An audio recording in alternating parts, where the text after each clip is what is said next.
Donc, culture et mouvement de pensée, le régime français. Dans cette nouvelle capsule-là, je ne me suis pas écrit de texte, donc je vais y aller avec ce qui est à l'écran, je vais le regarder en même temps que vous, je vais le commenter, je vais lire ce qui est dessus aussi. J'ai décidé de faire ça parce que j'ai mis vraiment beaucoup de texte dans les petites diapositives du prési. Ceux qui avaient mal au cœur parce qu'ils trouvaient que ça tournait trop, ça le fera pas là. Et je vais le fractionner, ce petit concept-là de culture et mouvement de pensée pour le régime français, parce que ça va dépasser même le 10 minutes que j'ai pour faire mon vidéo. Fait qu'aujourd'hui, on va traiter juste, pas aujourd'hui, là, on s'en fout. Dans cette capsule-là, on va traiter seulement de l'absolutisme. Je vais en faire une deuxième qui va essayer de regrouper une ou deux dimensions du catholicisme. Et dans une troisième, la fin du catholicisme, les paroisses, les manifestations culturelles, l'esprit d'indépendance. Donc, je vais essayer de ramasser ça en plusieurs petites capsules que vous puissiez avoir des plus petites bouchées, puis avoir moins la tête pleine, puis plus le faire encore à votre rythme, puis prendre le temps. Donc, sans plus attendre, lançons-nous dans le régime français. Il y a donc deux mouvements de pensée dans le régime français principaux. Il y a l'absolutisme et le catholicisme. Et en plus de ce mouvement de pensée-là, c'est comme un indirect mouvement de pensée, il y a l'esprit d'indépendance des Canadiens qui va se développer. Tout au long de l'étude du chapitre sur la culture et le mouvement de pensée, la question centrale, c'est toujours quelle est l'influence des idées des mouvements de pensée sur les manifestations culturelles. Fait, comment est-ce que les mouvements de pensée influencent la production d'éléments qui rentrent dans la culture de la société? Alors ici, on commence avec l'absolutisme. L'absolutisme, on parle souvent en France d'absolutisme de droit divin. Ça veut dire que le roi de France, il détient son autorité directement de Dieu. Quand il est sacré roi, le roi de France, ils font ça à la cathédrale de Saint-Denis, en banlieue de Paris, et c'est généralement l'évêque ou même le pape qui va couronner le roi, disant, Dieu reconnaît ce type-là comme étant le roi de France, je lui donne le pouvoir de régner sur ce pays-là. Donc, le roi, c'est le représentant sur terre de Dieu, et il gouverne la France au nom de Dieu. L'absolutisme, ça a vraiment commencé juste avec le règne de Louis XIV.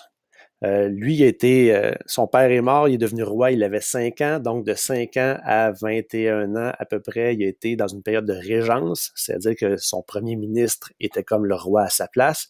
Et puis quand il est devenu roi à proprement parler, on dit à sa majorité, il va commencer à s'accaparer les différents pouvoirs pour être celui qui prend toutes les décisions dans tous les domaines. Alors, le roi de France est un monarque absolu parce que c'est lui qui fait les lois, c'est lui qui les fait appliquer, et c'est lui qui se charge de rendre la justice. Et là, vous reconnaissez le pouvoir législatif, le pouvoir exécutif et le pouvoir judiciaire dans les mains d'une seule personne.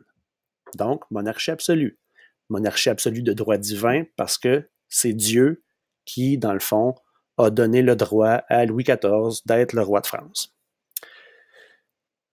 C'est le roi de France, en France et dans les colonies, qui a le pouvoir, qui a le droit de nommer les évêques. Donc, le roi choisit qui va être évêque au lieu que ce soit le pape qui fasse ce choix-là. Et cette façon de penser-là, de dire que le roi de France est au-dessus du pape, on appelle ça le gallicanisme. C'est pas un mouvement de pensée qui va être super influent en Nouvelle-France, mais comme le roi va nommer des évêques en Nouvelle-France, il nous touche quand même un petit peu. Donc, on explique ça par le fait que le roi de France, c'est le chef de l'Église sur son territoire. Donc, en France, le boss de l'Église, c'est le roi de France. Même chose que Henri VIII avait fait avec sa réforme en Angleterre. C'est lui qui était devenu le chef de l'Église anglicane. En France, ça fonctionne un peu pareil comme ça. On dit que le roi, il a préséance sur le pape. Donc, dans la hiérarchie, en France, c'est le roi, après ça, le pape, après ça, les évêques, et ainsi de suite. Donc, c'est le roi de France, Louis XIV, qui va nommer personnellement Monseigneur François de Montmorency-Laval comme le premier évêque de Québec, et c'est le roi aussi Louis XIV qui va fonder la paroisse de Québec. Et je vous rappelle, pour votre information, que le Monseigneur, c'est le titre qui est associé au rang d'évêque dans l'Église catholique.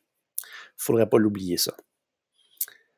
C'est le roi qui, jusqu'en 1663, donnait aux compagnies le monopole du commerce, des fourrures ou autre chose en Nouvelle-France. Pourquoi on dit avant 1663? Parce que de 1608 à 1663, c'est des compagnies qui s'occupent du territoire et qui devraient le peupler. Et comme ça ne fonctionnera pas, à partir de 1663, c'est là que Louis XIV va prendre personnellement en charge les commandes de la colonie.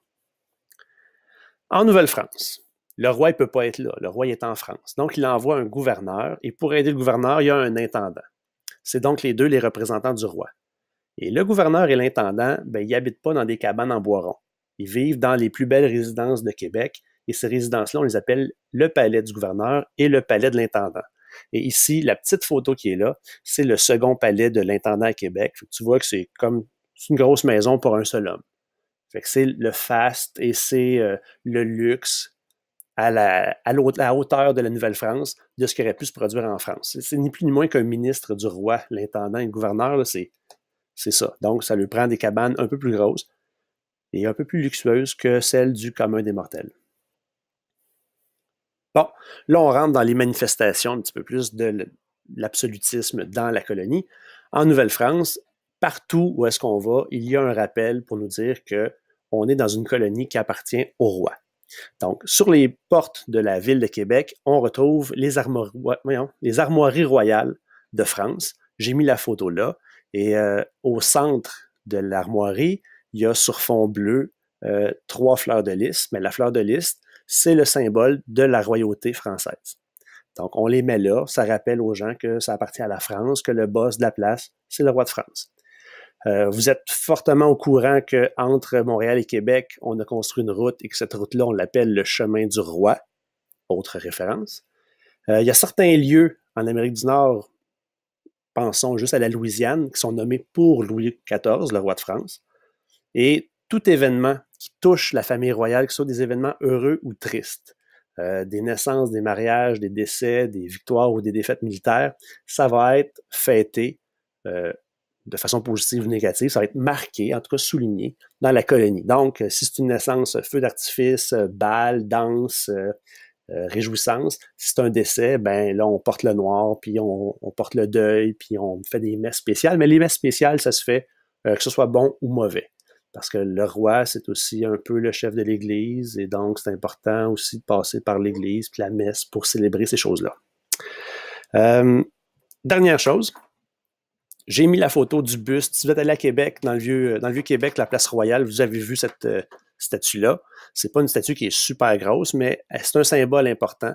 C'est une copie, celle qui est là, d'une statue qui avait été posée à l'origine en 1680 dans le vieux Québec, à peu près à la même place. C'est une statue qui a été réalisée par un très, très grand sculpteur italien qui s'appelle Le Bernin en 1665. Et cette statue-là, elle a été posée là pour rappeler aux gens, c'est un autre symbole physique pour démontrer que le roi de France, c'est lui qui détient l'autorité suprême sur la colonie. Je dis c'est une manifestation de l'absolutisme de droit divin.